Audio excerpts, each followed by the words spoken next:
네, 언젠가부터 이게 선교지에서 노안이 왔습니다. 선교지로 처음 갔던 2001년만 해도 날씬했던 30대 초반의 온누리교회의 아주 멋진 청년이었는데 어느새 벌써 21년이 지났습니다.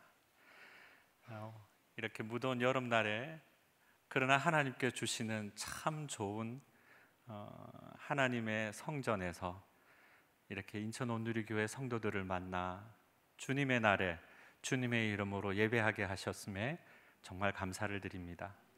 특별히 오늘 이렇게 이 자리에서 주님의 샬롬이 우리 모두에게, 또한 이 자리에 주님을 섬기기 위해 마음을 드리는 모두에게 임하여 주시기를 바랍니다. 저는 몽골에서 몽골 수도가 울란바토르입니다. 울란바토르 시에서 주님의 영광 교회를 중심으로 해서 10여 개의 교회와 함께, 그리고 2명의 한국인 선교사님 가정과 또 2유닛의 현지인 선교사님 유닛, 그리고 11명의 몽골 목회자들을 섬기고 같이 동력하는 한영훈 선교사입니다. 저희 가정은 2001년에 몽골에서 선교 여정을 시작하였고 2012년부터 10년간의 3기 사역을 최근에 무사히 마쳤습니다. 정말 감사한 여정이었습니다. 저희의 순간순간은 정말 감격적인 시간들로 채워진 것 같습니다. 조금 전에 우리의 모습 속에 보이는 하나님의 형상에 대한 축복성을 나눌 때 저는 다시 여러 성도님들 모습 속에서 제가 지난 21년간 사역했던 몽골의 많은 영혼들의 얼굴들을 보게 되었습니다. 또한 그러면서 갑자기 울컥하고 감격하는 그런 순간이 되기도 하였습니다. 참 하나님께서는 저희의 시간을 사용하셔서 여전히 살아계시고 여전히 함께 하시는 하나님의 은혜를 보여주셨습니다. 특별히 인천 온누리교회는 새 성전이 생기기 이전부터 벌써 14년이 되었습니다.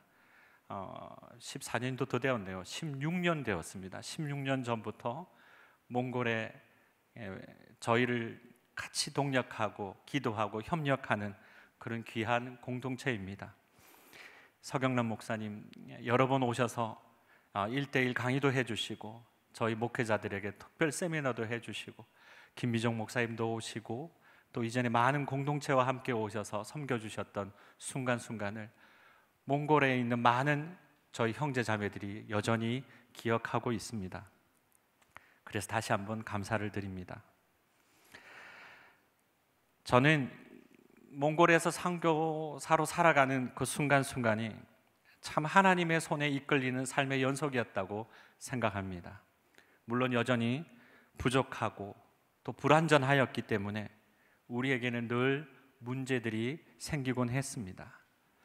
작게는 진료실 앞에 세워둔 개인 성령차 바퀴를 두 짝씩 2번이나 도둑을 맞았다든지, 도시의 큰 시장 입구에서 이제 시장에 들어가려고 막 그러는데 갑자기 제 바지 주머니를 자신의 주머니인 양 손을 넣어 휘집던, 소매치기에 눈을 봤던, 그러면서 씩 웃고 도망가던 그 친구를 여전히 기억합니다. 또 여름 단기 선교팀들 같이 시골에 갔다가 돌아와서 도시의 슈퍼마켓 앞에 잠시 차를 세워두고 있던 그 시점에 술 취했던 젊은이들에게 집단적으로 공격을 당했던 일들도 있었습니다. 하지만 이러한 일들은 저희에게 큰 일이 아니었습니다.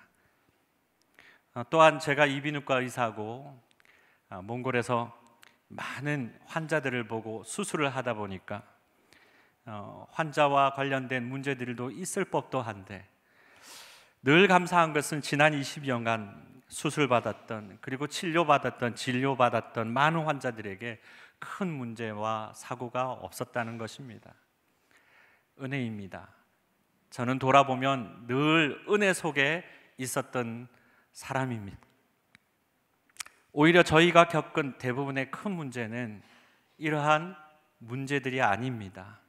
또 다른 문제들입니다. 돌보던 공동체와 섬기던 교회들 안에서 나왔습니다.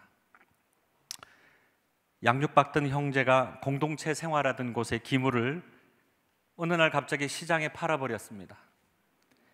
그리고 지난 2011년 두 번째 안식년을 위해서 저희가 미국에서 공부하고 있는 이 기간 동안 갑자기 불신자들과 동거를 하기 시작한 교회 청년들이 저희가 안식년을 끝나고 들어가니까 다들 아기를 하나씩 선물로 보여줬습니다. 믿고 맡겼던 사역지를 경제적인 이유로 떠난 목회자도 있었고,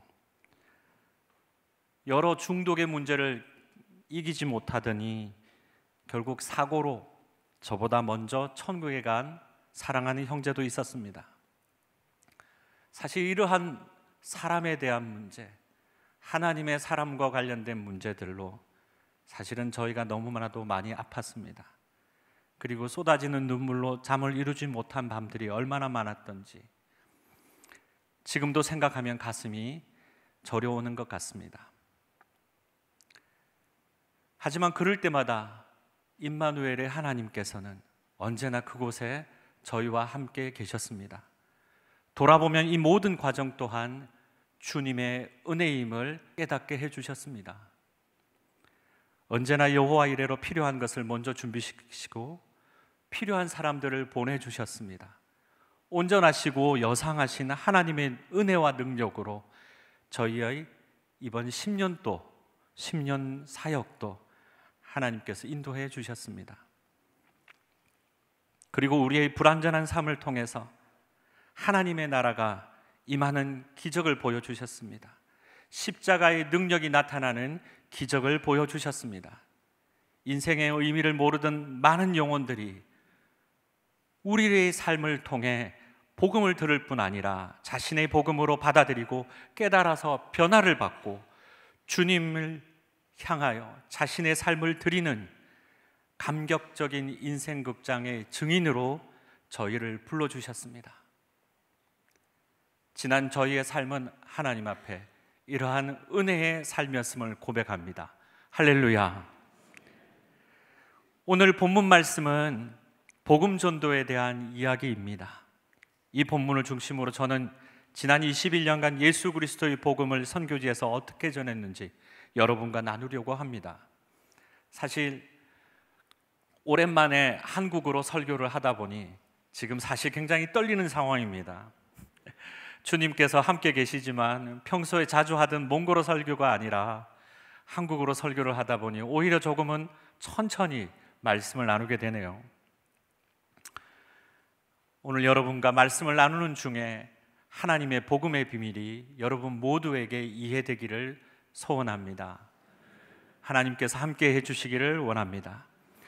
선교사로 살아온 몽골에서의 삶을 통해 오늘 이 사도 바울의 말씀이 저에게 어떻게 적용되었는지, 저의 삶과 어떻게 연결되었는지 함께 나누고 싶습니다. 오늘 본문은 사도 바울이 고린도 교회에서 쓴 첫 번째, 고린도 교회에게 쓴 첫 번째 서신의 첫 부분입니다. 사도 바울은 이미 1장 후반부에서 예수 그리스도의 십자가의 복음이 얼마나 가치 있는지를 말씀합니다. 우리 모두 고린도전서 1장 18절 말씀을 같이 한번 읽도록 하겠습니다. 십자가의 말씀이 멸망당하는 사람들에게는 어리석은 것이나 구원받는 우리에게는 하나님의 능력입니다. 또한 우리의 전하는 것이 세상의 것과 달라서 유대인은 표적을 구하고 그리스는 지혜를 구해도 예수 그리스도의 제자된 우리는 오직 예수 그리스도의 십자가만을 전한다고 사도 바울은 말씀하고 있습니다. 우리 1장 22절에서 24절까지 말씀 또한 같이 읽어보겠습니다. 유대 사람은 표적을 구하고 그리스 사람은 지혜를 찾지만 우리는 십자가에 못 박힌 그리스도를 전파합니다. 이것이 유대 사람에게는 마음에 걸리는 일이며 이방 사람에게는 어리석은 것이지만 부르심을 받은 사람들에게는 유대 사람이든 그리스 사람이든 그리스도는 하나님의 능력이며 하나님의 지혜입니다. 여러분, 복음이 무엇입니까? 굿뉴스, 좋은 소식입니다. 복음은 어떤 법칙이나 룰이나 경전이 아닙니다. 이미 지나간, 이미 생긴 그 어떤 사실에 대한 이야기입니다. 또한 이 복음은 기독교의 처음이자 마지막이며 가장 핵심입니다. 그리고 모든 인생의 가장 중요한 이슈이기도 합니다. 마태복음 4장에 보면 예수님께서도 이 땅에 오셔서 공생애를 사시면서 하나님의 말씀을 가르치고 또한 천국의 복음을 전파하고 사람들의 모든 질병과 아픈 것을 고쳐주셨다고 말씀하고 있습니다. 예수님도 이 땅에 오셔서 하나님의 천국 복음, 하나님의 나라의 복음을 전파하셨습니다. 그리고 예수님께서는 스스로 하나님 나라 복음 그 자체가 되셨습니다. 바로 예수님이 복음입니다. 로마서 1장 2절에서 4절까지 말씀을 같이 읽겠습니다. 그 복음은 하나님께서 예언자들을 통해 성경에 미리 약속하신 것으로 하나님의 아들에 관한 것입니다. 그분은 육신으로는 다윗의 후손으로 나셨고 성결의 영으로는 죽은 자들 가운데서 부활의 능력 있는 하나님의 아들로 인정되셨으니 바로 우리 주 예수 그리스도입니다. 아멘. 예수님이 전하셨던 복음은 하나님 나라에 대한 소식이었습니다. 그런데 그 하나님 나라는 예수 그리스도를 통해서만 경험하고 또한 들어갈 수 있다는 것이 하나님이 주신 복음입니다. 바로 창세전부터 예정된 메시아 구원자가 구약 성경을 통해 오실 것으로 예약 또는 예언되었고 2000년 전에 예수 그리스도가 이 땅에 오셔서 이 기록된 말씀대로 사시고 죽으시고 부활하셨다는 것이 바로 이 복음입니다. 그래서 우리는 예수님을 믿어야 합니다. 예수님을 믿어야만 구원이 있습니다. 다른 길은 없습니다. 오직 예수님만이 우리의 길입니다. 그래서 우리는 예수님을 영접함으로 하나님의 나라를 경험할 수 있습니다. 예수님의 나라를, 하나님의 나라를 소유할 수 있습니다. 예수님을 믿을 때에 우리 속에 하나님께서 일하십니다. 그래서 예수님도 제자들에게 이렇게 말씀하셨습니다. 땅끝까지 가라. 모든 족속으로 세례를 주고 예수님의 모든 것을 가르치고 지키게 하라고 명령하신 것입니다. 이 말씀을 하신 지 벌써 2000년이 지났습니다. 수많은 제자들이 예수님의 명령대로 성령을 기다렸고 성령이 인도하시는 대로 땅끝으로 갔습니다. 그리고 그곳에서 예수님의 정인으로 살아갔습니다. 땅끝 사람들의 친구가 되고 보여주고 가르치고 그 땅에 잃어버린 양들이 정말 예수님의 제자로 살아갈 수 있도록 도왔습니다. 우리 온누리교회도 이미 2018년까지 2000명의 선교사를 파송하고 현재도 이 지상명령의 최일선에서 총력을 기울이고 있습니다. 그러나 여전히 우리는 질문합니다. 어떻게 이 복음을 전할 것인가? 이 복음은 어떻게 전해지는 것인가? 오늘 본문의 말씀을 보면 지금이나 2000년 전 당시나 세상은 표적을 구하고 있습니다. 세상은 논리와 지혜를 이야기하고 있습니다. 세상은 과학이나 논리학, 미학, 수사학 등을 통해 인간의 이성과 감정을 만족하는 답을 요구하고 있습니다. 물론 세상의 과학이나 수사학 등이 모두 가치 없다는 것은 아닙니다. 이 또한 창조주 하나님의 지으신 세상을 이해하는 방법이고 또한 하나님의 창조를 표현하는 방법입니다. 사도 바울을 보십시오. 그는 당시 길리기아 다소의 시민이었던 가정에서 태어났습니다. 당시 다소라는 도시는 소아시아의 중요한 통로로 로마군이 주둔하고 있었습니다. 그러다 보니까 로마 군들이 사용하는 천막과 가죽을 만지고 수공하던 이런 가업을 가지고 있던 어느 가정은 로마 시민권을 쉽게 받을 수 있었습니다. 바로 그 가정이 바울의 가정이었습니다. 그래서 바울은 베냐민 지파의 유대인이었지만 로마의 시민권을 나면서부터 받을 수 있었습니다. 그래서 바울은 로마의 문화와 그리스의 문화와 그 당시에 가장 앞서 나갔던 문화와 학문을 배울 수 있는 사람이 되었습니다. 또한 바울은 유대인으로서도 율법과 역사에 대한 모든 교육을 다 받았습니다. 예루살렘으로 가서 그 당시에 최고 율법 선생으로 최초로 라반, 우리 모두의 교사라는 칭호를 받았던 가말리엘 1세의 수하에서 당시 유대 최고의 학문을 공부할 수 있었습니다. 그랬기에 이 사도 바울이 2차 전도 여행을 떠난 자리에서 아테네에 들렀을 때 사도 바울은 시장에 모인 사람들과 또한 당시 세계 최고의 철학으로 일컬어지던 스토아와 에피쿠로스 철학자들과도 쉽게 그들의 방법으로 복음을 전할 수 있었습니다. 사도행전 17장 17절과 18절 말씀을 한번 읽어보겠습니다. 그래서 그는 회당에서는 유대 사람들과 하나님을 경외하는 그리스 사람들과 또 시장에 나가서 날마다 우연히 만나는 사람들과 토론회 했습니다. 에피쿠로스 철학자들과 스토아 철학자들도 바울과 변론을 했습니다.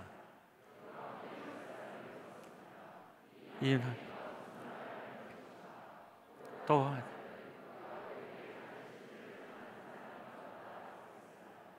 그들이 이렇게 말한 것은 바울이 예수와 그 부활에 대한 복음을 전하고 있었기 때문입니다. 아멘.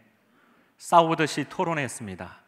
온갖 논리와 수사학에 능통한 아테네 사람들과 서로를 비난하듯이 토론하면서 예수님이 구원자이심을, 예수님을 믿는 믿음으로 하나님의 자녀가 되고 영원한 생명을 얻는다고 증거했습니다.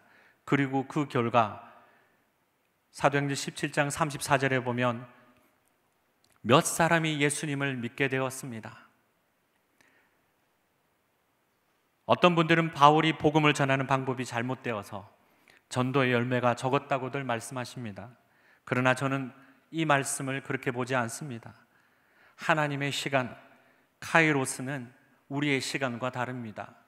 하나님의 섭리하심은 우리의 섭리, 우리의 생각과 너무나도 큰 차이가 있습니다. 그래서 그 당시에 몇 명이었던 그들 또한 하나님이 깊이 사용하시고 깊게 사랑하시는 하나님의 자녀가 되었음을 저는 믿습니다. 중요한 것은 숫자가 아닙니다. 중요한 것은 규모가 아닙니다. 중요한 것은 복음에 비친 자 된 사도 바울이 자신의 진 빚을 갚기 위해 자신의 배운 모든 것을 통해 예수님이 구원자이신 것을 증거하고 있었다는 사실입니다. 그가 살아왔던 모든 인생을 통해 배웠던 그 모든 것이 오직 예수 그리스도가 우리의 구원자이심을 증거하는 데 사용되었다는 사실입니다. 자신이 처해진 모든 상황에서 예수 그리스도를 나타내고 구원자이심을 증거하고 있었다는 이 사실이 바로 사도 바울이 왜 위대한 사도인지를 잘 알게 해주는 것입니다. 많은 분들은 저를 의료 선교사로 소개하십니다. 또 의료 선교사라면 의뢰의 환자를 치료하고 병원을 세우고 의과대학을 세우는 일을 할 것으로 생각하십니다. 네, 저는 의료 선교사입니다. 이비인후과 의사이고 고향 땅을 떠나 부르신 선교지에서도 여전히 이비인후과 내시경 수술 전문 의사로 살고 있습니다. 2001년부터는 몽골 연세친선병원에서 부원장으로, 또 2014년부터는 몽골 국립의과대학교 교수로 매년 10여 차례 몽골 시골 진료 여행을 다니기도 하고 매년 5,000명 이상을 진료하고 400여 건의 수술을 하고 600여 명의 의과대학생들을 연 150시간 이상 강의도 하고 매년 5명에서 10명의 이비인후과 전문의를 훈련했습니다. 그 결과 여러 번 몽골 보건의료 훈장도 받고 현재는 몽골 보건의료 지도자라는 칭호도 받았습니다. 그러나 언젠가부터 저는 제 삶의 일부분인 의사로서의 삶을 소개할 때마다 늘 한쪽 가슴이 허전한 것을 느끼게 되었습니다. 어색했습니다. 오히려 어울리지 않는 옷을 입은 것 같은 느낌을 받을 때도 있었습니다. 그 모든 것이 사실이지만 또 한편으로는 부끄럽고 또 다른 진실을 가리고 있는 것만 같았습니다. 왜 그랬을까요? 그것은 제가 이 복음을 전하는 자이기 때문이었습니다. 저 또한 이 복음을 빚진 자였기 때문이었습니다. 저 또한 성령의 인도하심에 따라 예수 그리스도의 복음을 전하기 위해 그 땅끝까지 갔고, 제가 받은 구원의 은혜가 너무도 커서, 제가 받은 사랑이 너무나도 커서 이제 내가 살아가는 이 삶이 내 것이 아니었기에 예수 그리스도가 구원자이신 것을 전하기 위해 몽골 땅 곳곳에서 환자를 진료하고 다 남들이 가지 않았던 그 좁은 길을 갔기 때문이었습니다. 저는 선교사가 되기 위해 포기한 것이 없습니다. 어떤 분들이 생각하시는 것처럼 한국에서 평안하고 부유한 삶을 포기하고 선교사가 된 것으로 저를 보신다면 그것은 큰 착각입니다.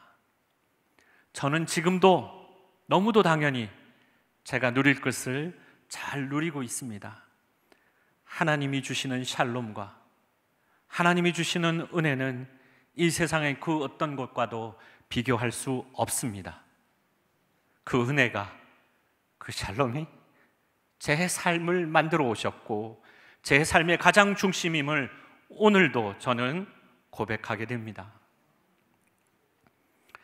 저는 제 진료실에서 환자를 보다가 자연스럽게 내 몸은 내 것이 아니라고 자주 얘기합니다. 무슨 비유가 아닙니다. 그냥 듣기 좋은 소리가 아닙니다. 실제로 제 몸은 이미 제 것이 아닙니다. 물론 27년 전에 사후시신 기정을 제가 하기로 서약을 하기도 했지만 이것 때문은 아닙니다.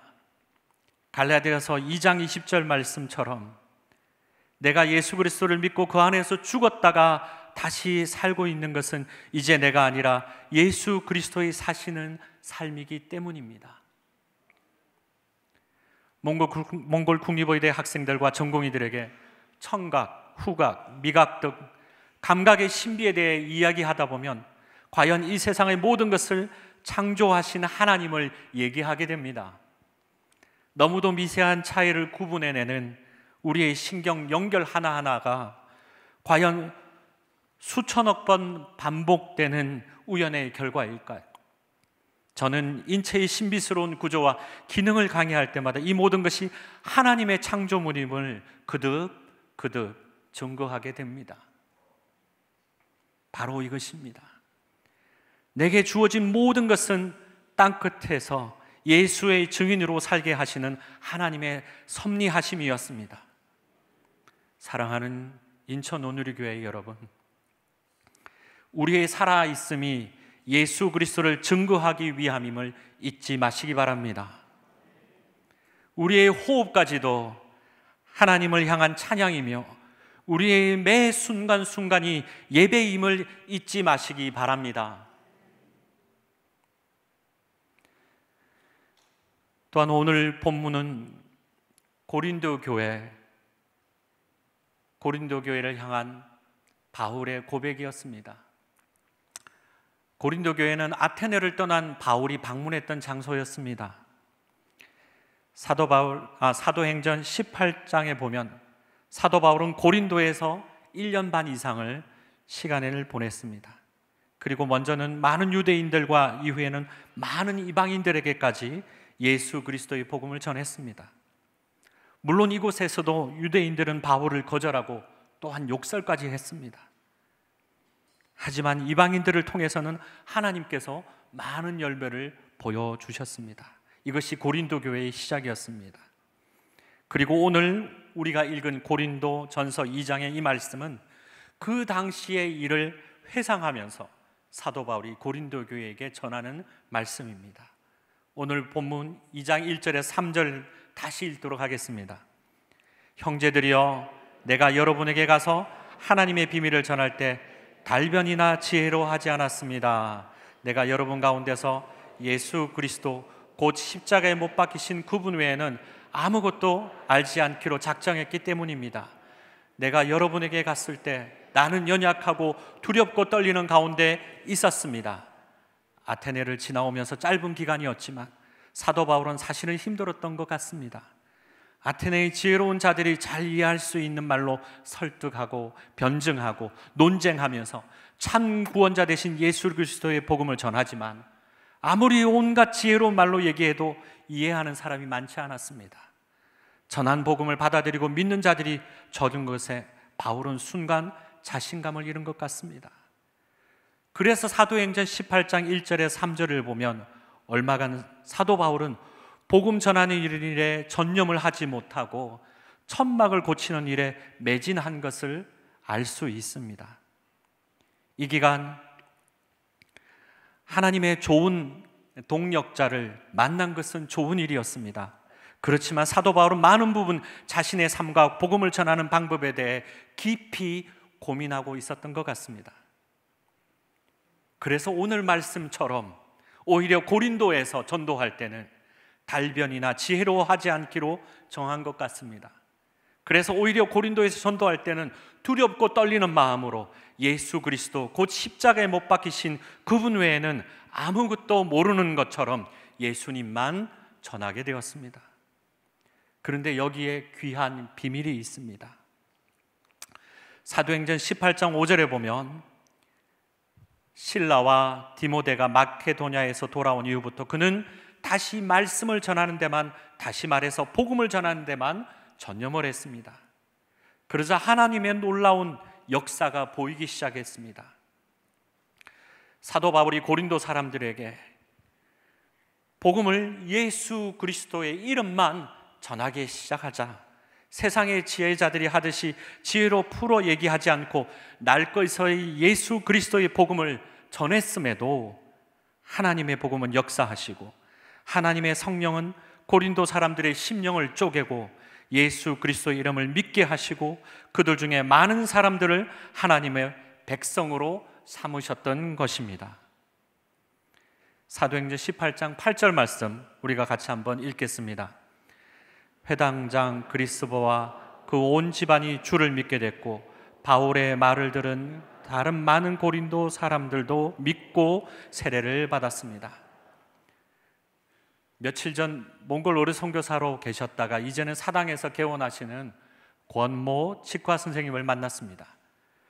같이 식사를 나누다가 이제 제가 안식년으로 들어왔습니다. 그래서 친한 크리스찬 동료 친구들을 만났더니 한국에 너무 힘들다고, 한국의 삶이 너무 힘들어서 저도 만일에 한국에 적응하려면 너무 힘들 거야, 네가 하려고 하는 일이 너무나도 어려울 거라고 하는 그런 얘기를 들었다고 말씀을 드렸더니 권 선생님이 바로 정색을 하셨습니다. 그리고는 이런 말씀을 하셨습니다. 우리의 본업이 무엇인지 생각하면 힘들지 않다라고 말씀하셨습니다.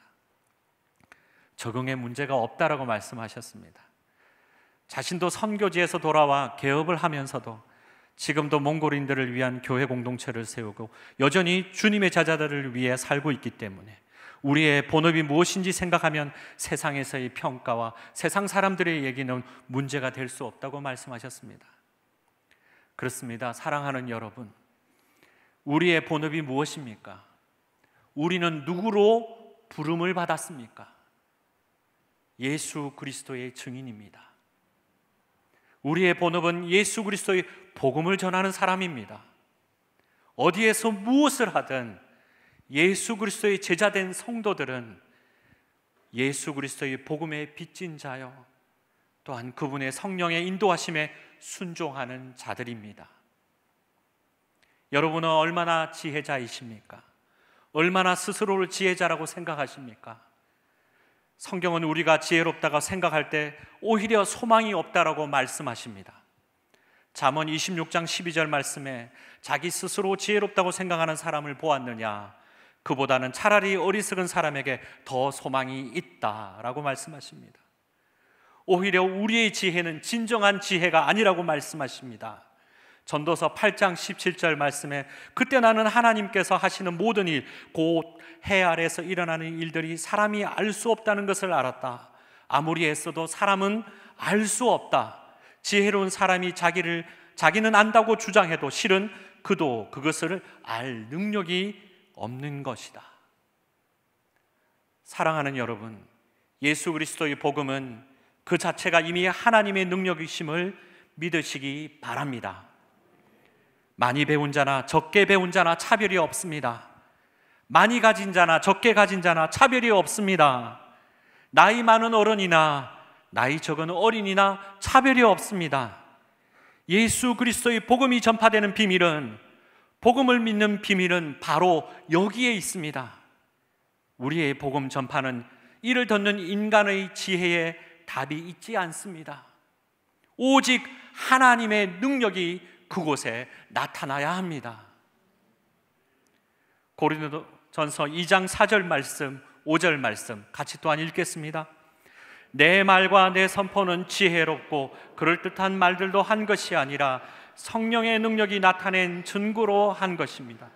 이는 여러분의 믿음이 사람의 지혜에 있지 않고 하나님의 능력에 있게 하려고 한 것입니다.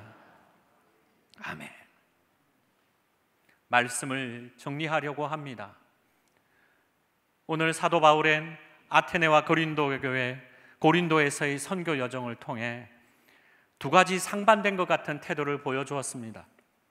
때로는 지혜자의 모습으로, 때로는 아무런 교육을 받지 않은 것 같은 낮은 자의 모습으로. 그러나 우리는 깨닫습니다. 우리가 복음을 전하지만 복음의 열매는 우리의 것이 아닙니다. 일하시는 분은 오직 우리 성령님이심을 믿으시길 바랍니다.